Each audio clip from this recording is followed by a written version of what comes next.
So in this tutorial, we're going to talk about the minimum alveolar concentration, what it means, and then the different types of MAC. Then we'll talk about the potency and onset of the volatile gas. So in this section, we're going to be looking at the oil gas coefficient and the blood gas coefficient. And then after that, we will look at nitrous oxide and how it contributes to the concentration effect, the second gas effects, and how it can lead to diffusion hypoxia. And then in the last section, we are going to talk about the factors that affect the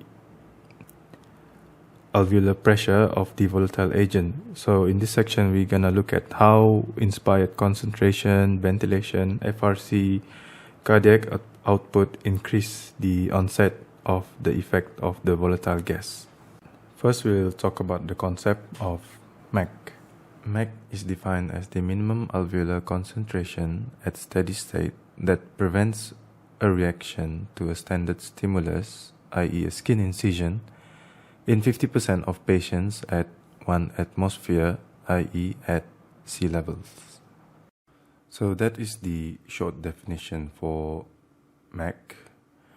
There are also conditions that are not usually mentioned when we talk about the definition of MAC.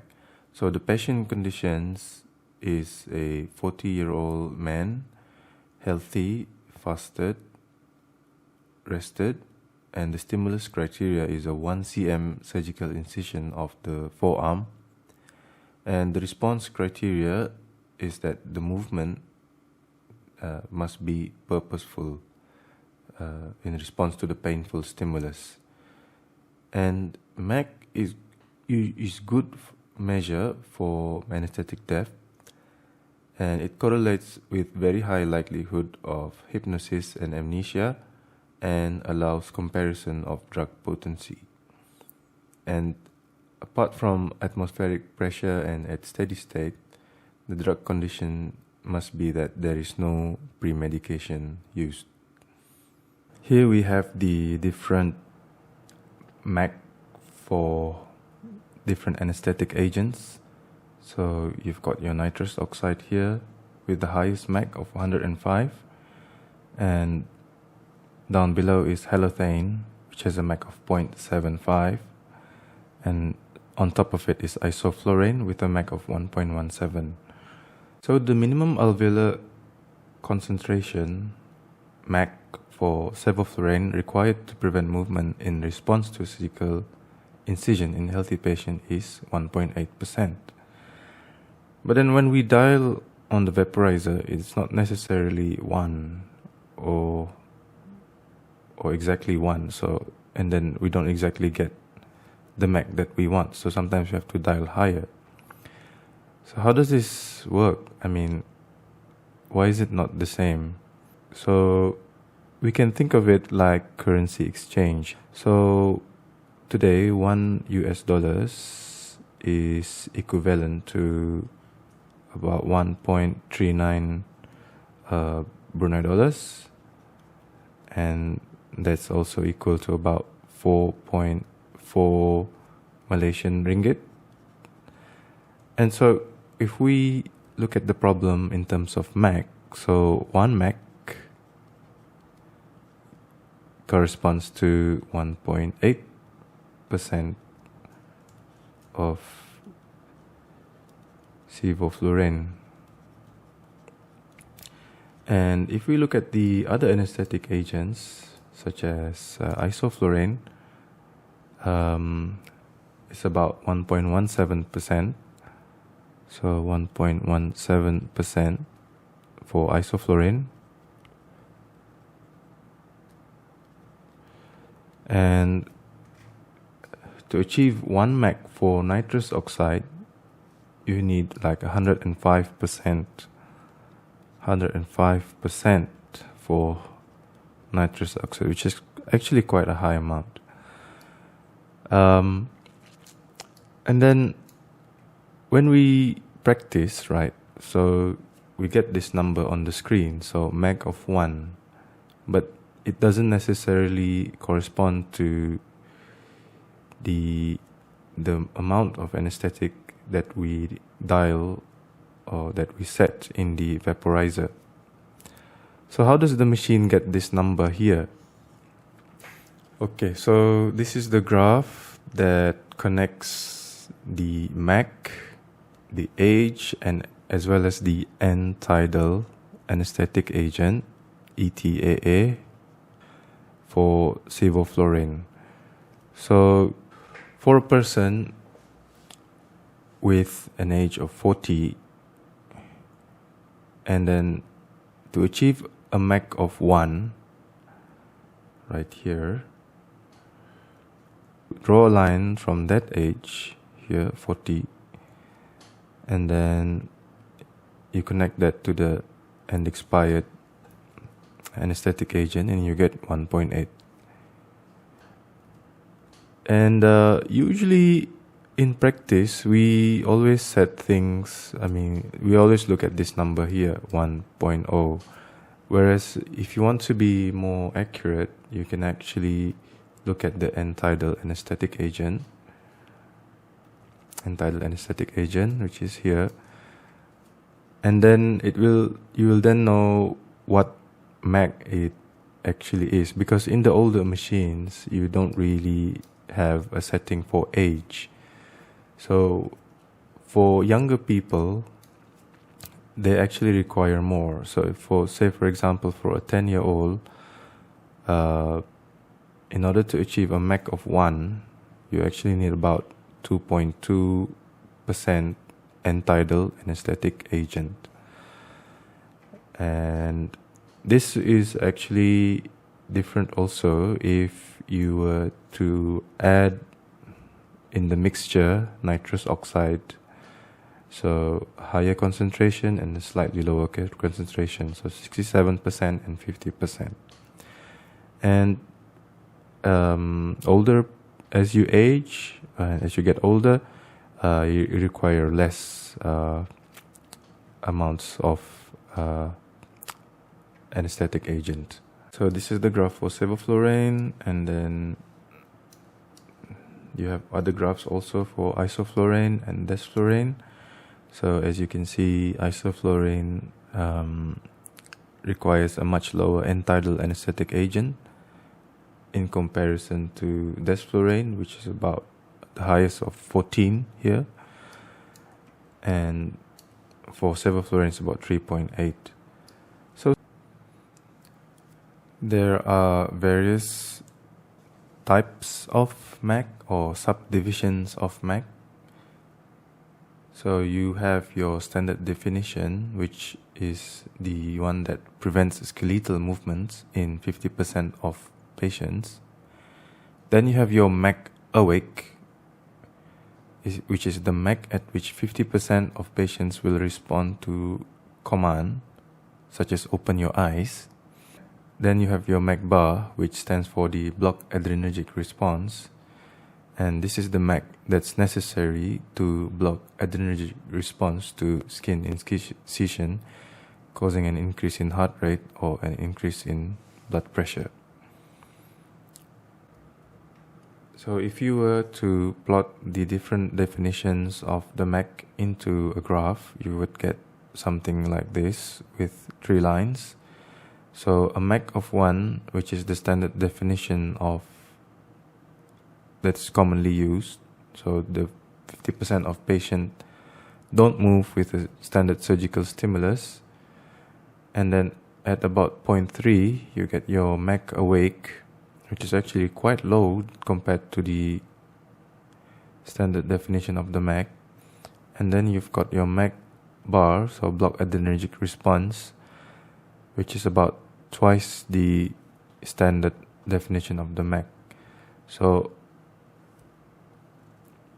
what you can notice from this graph is that as you increase your MAC fraction or the dose of the volatile, first you exceed the MAC awake.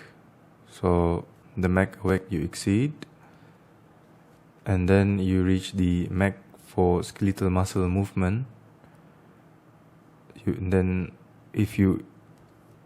once you increase the amount of volatile or increase the patient's MAC, the probability of patients that gets the effect reaches to nearly 100. So at MAC of 1, only 50% of patients don't move. And then at a MAC of about 1.3, 1.2, almost 100 patients don't move. And then when you increase it further, approaching the MAC bar, that's about MAC of 2, you block the adrenergic response, and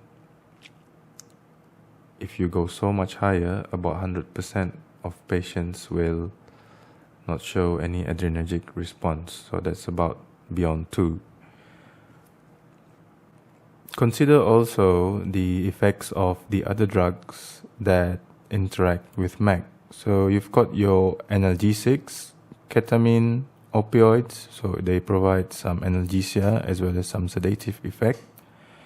Then you have your nitrous oxide, and then you also have your sedatives, benzodiazepine, so midazolam, propofol, which provide anesthetic effects as well as effects on memory.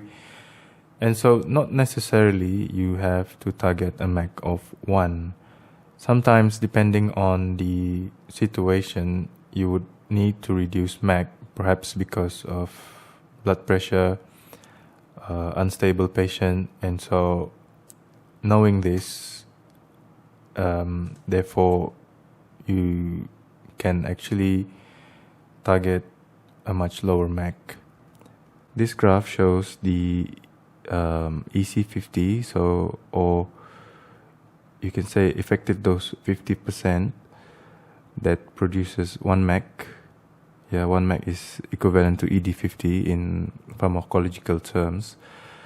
And so there are factors that reduce the ED50 or reduce the dose to achieve 1 MAC, and there are factors that increase the dose that is needed to achieve 1 MAC. So factors such as anemia, advanced age, metabolic acidosis, hyponatremia, hypothermia, pregnancy, use of medications such as opiates, propofol, nitrous oxide, and benzodiazepine, all these decrease the MAC requirement, so the amount of gas to achieve 1 MAC. So as you can see here, we can draw like a hypothetical graph, and the dose is actually much less, and say that the person has factors that increase the MAC requirement, such as young age. So decreased age is a bit confusing, so you say young age here, hyperthermia, alcoholism, and use of medications such as amphetamines, cocaine, ephedrine, that actually increases the MAC requirement. And so just drawing a graph here, and at about 50% people who respond to that, and the ED50 will therefore be higher in this when these factors are present. So next I'm going to talk about the concept of potency. From our practice, we know that desflurane has a fast onset and fast offset, whereas isoflurane is slow onset and slow offset, and sevoflurane is somewhere in between. So how does that relate to potency? Does a fast onset mean it's more potent, or is it something else? So I'll give you 5 seconds, and then you think of which of these 3 is the most potent of them all.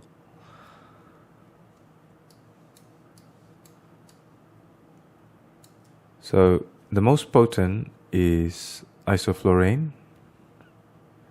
The reason being that we have to remember that potency relates to the amount of drug that is needed in order to cause an effect. So based on this table, you can see that isoflurane requires a MAC of 1.17 in order to achieve its effect, and desflurane requires a MAC of 6.6 in order to cause the effect. Therefore, the least potent is the agents that have the higher MAC,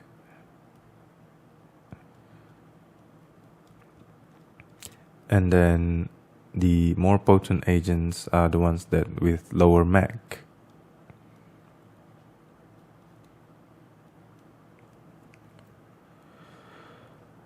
And then this can also be explained with the oil-gas coefficient. So the oil-gas coefficient is a measure of the lipid solubility of the anesthetic agent. So in this case, we are concerned about how much is absorbed by the brain. So as we can see, the oil-gas partition coefficient for isoflurane is much higher compared to the desflurane. And so it's absorbed more by the brain compared to desflurane. And so therefore you require less amount of gas in order to cause an effect.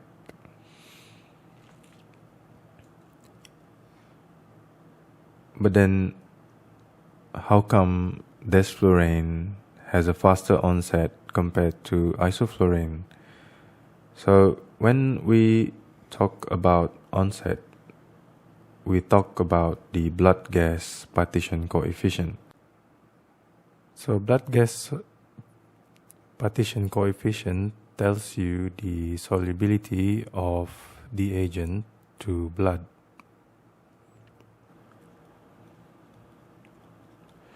So a low partition coefficient means that only a small amount of the gas is actually dissolved in blood and the rest of it is free. And then desflurane, being the fastest onset, has the least solubility, and then halotane and isoflurane, being the slowest onset or slower onset, has the most solubility.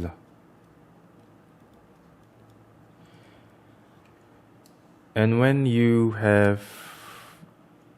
talking about onset,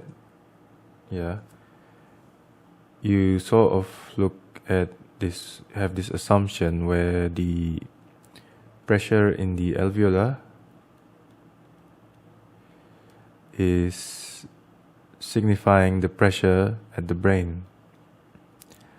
And the faster this equilibrium is achieved, the faster the onset of the drug. So which agent can equilibrate faster than the others? So if we were to plot the fraction at the alveolar over the fraction that is inspired, we get a graph that looks like this. So for isoflurane, it'd be going like this, and then it goes plateau. And then for desflurane, it rapidly increases and then achieves a plateau. So, and in the end, you get a sort of graph that looks like this. And the blue numbers right there represent the blood gas partition coefficient. So another way to explain about this partition of blood gas coefficient Okay, so if you have, for instance, a gas, gas right here, and this is your capillaries right here. So a more soluble gas, meaning a higher blood gas coefficient, means that in order for this to equilibrate with the brain, right, you have to also saturate whatever, saturate the amount of gas in the arteries. So you have to saturate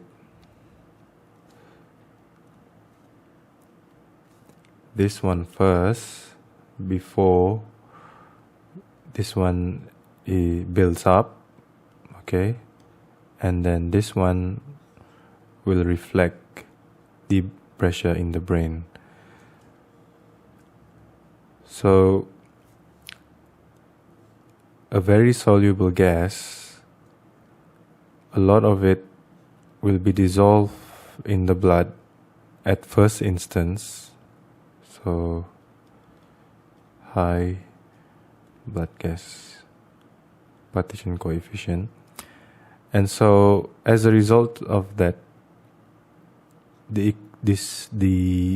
pressure in the alveolar is lower at the initial moments when the gas is first introduced. So next I'll be talking about the concentration effect and the second gas effect. The concentration effect describes that of nitrous oxide, whereby there is a disproportionate rate of rise of alveolar fraction, so Fa over Fi. So there is a disproportionate rise of the alveolar fraction compared with that of the fraction that is inspired when high concentration of nitrous oxide are inspired. Okay, so how that is that you have here a graph, another graph. So just now graph, so now another graph. Okay. So in the x-axis is time, and in the y-axis is your fraction of in the alveolar and divided by the fraction of the inspired nitrous oxide.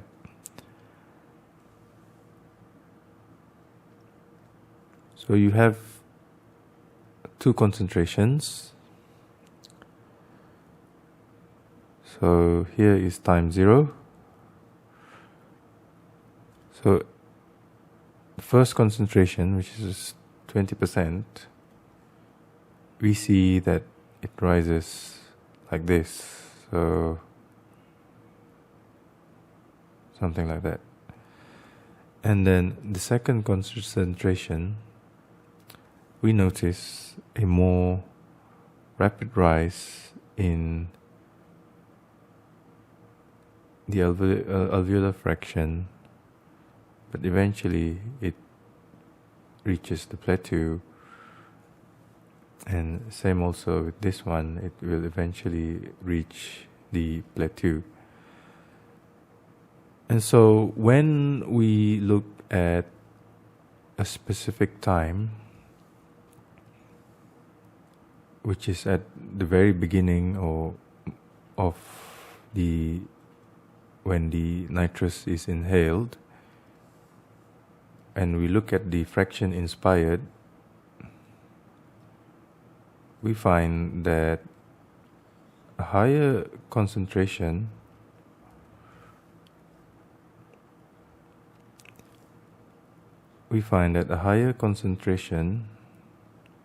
produces a disproportionate rise in the fraction at time t. Yeah. So this is 20% nitrous concentration, and this is 70% nitrous concentration. And so this is known as the concentration effect. So there's 2 points, A and B.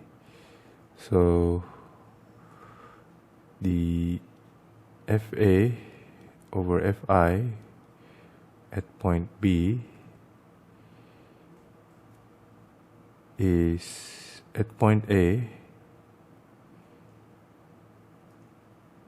is actually more than that of the FA over FI of point B.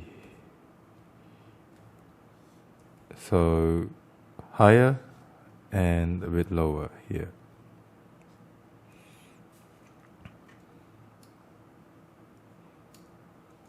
Next, I'll talk about the concentration effect in molecular terms. You have here alveoli, and this is a capillary, yeah.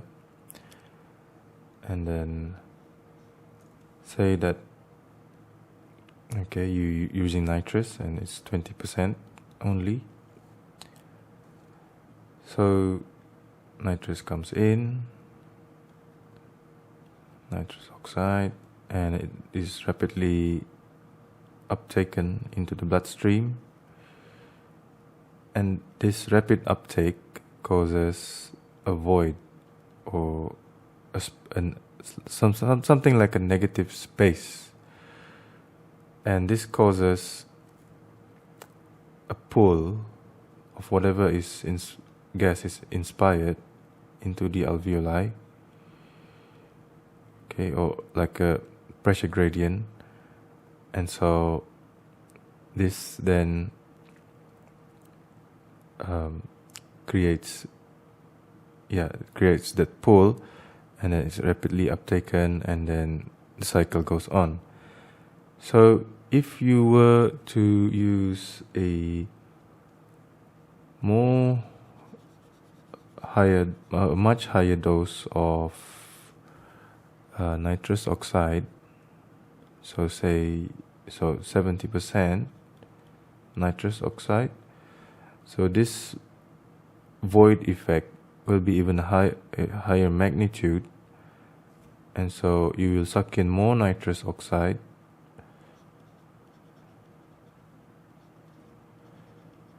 into the alveoli, and then cause a more rapid increase in the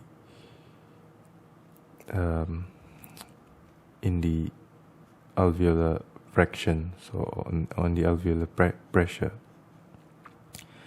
And so that is why you get this big jump with a higher concentration of nitrous, which is what we call as the concentration effect.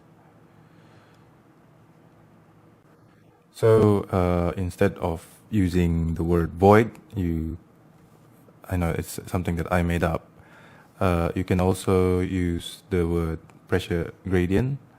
So with the higher concentration of nitrous oxide, it creates a bigger concentration gradient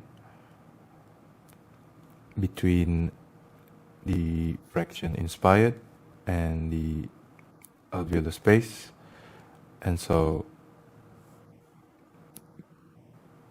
more gas travels rapidly into the alveolar space as a consequence of a higher concentration of nitrous oxide that is rapidly uptaken into the bloodstream. So now I'm gonna talk about the second gas effect. So the second gas effect is actually the related to the concentration effect.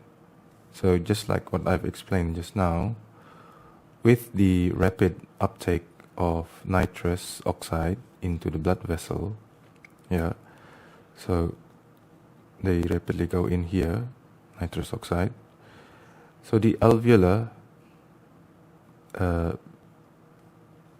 alveolus becomes smaller in volume. So the volume gets shrunk down, yeah. And so with that, whatever gas that remains become concentrated because of the reduced volume of the alveolus. And then also, whatever gas that is inspired gets sucked in because of the sudden reduction in volume. So it diffuses into the alveolus more in comparison to if the second gas effect, or in comparison to where air is only used. So that's the second gas effect. So next we're gonna talk about diffusion hypoxia.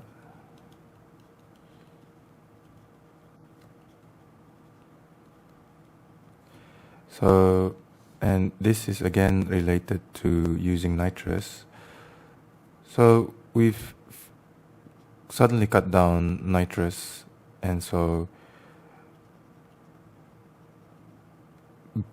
because before it used to just come in here and the cycle continues, but then suddenly we stopped the nitrous supply, and as a consequence the nitrous that's in the blood vessels